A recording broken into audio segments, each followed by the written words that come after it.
So inflammatory bowel disease, we call it IBD, affects about 250,000 people in the UK. Two most common types are Crohn's disease and ulcerative colitis. Now we know that fatigue is a common problem and it affects about 40% of people with IBD.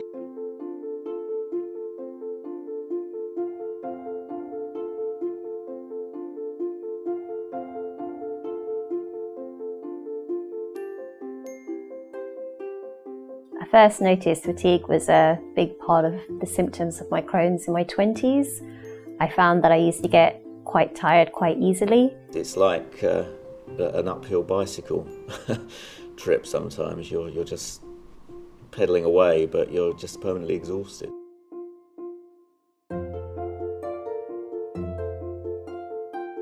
What's become clear is that a lot of patients still have fatigue, even when the doctors and nurses think that the disease is in remission.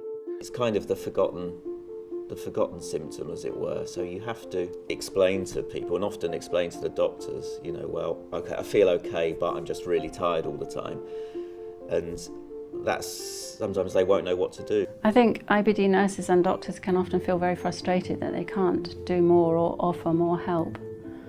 That's why the research that we've been involved with and is ongoing, I think, is going to be very important. One of the problems that we've had with fatigue is it is what the patient tells you. It's rather like pain. It's difficult for us to make clear judgments on that without there being some quantification.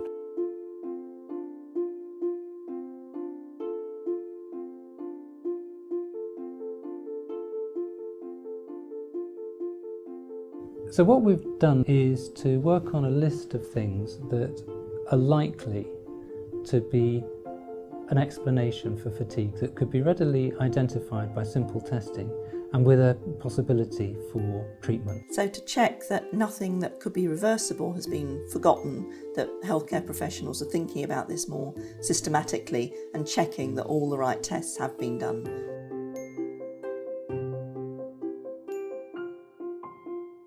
We've produced a 4-page document, and there's an online version as well, where people can get a fatigue scale score to help people score how bad their fatigue is and its impact on their lives. It allows us to begin to put numbers on things. It allows us to compare people. It will allow in future trials to try and put a bit of objectivity into an assessment of something that is by its very nature rather subjective. The main hope that I have for the scale is that it will empower patients in order to make the symptom of fatigue real, will allow them to assess themselves in terms of how fatigued they are, and that will be a stimulus for patients to talk to their healthcare practitioners. I've had a look at the fatigue scale and I find it really interesting because there was points raised as part of the rating scale that made me sort of realise just how much the fatigue really affects me. I think the questions that are in there seem pretty sensible in terms of the kind of trigger conditions and the things that you should be looking out for. For somebody like myself who perhaps needs to give more recognition for the symptoms of fatigue, so having something like that really does make you acknowledge your fatigue symptoms. You can look at it and say, well, this is the reason why I'm feeling terrible. Is there a way I can work around it or change things to get things better?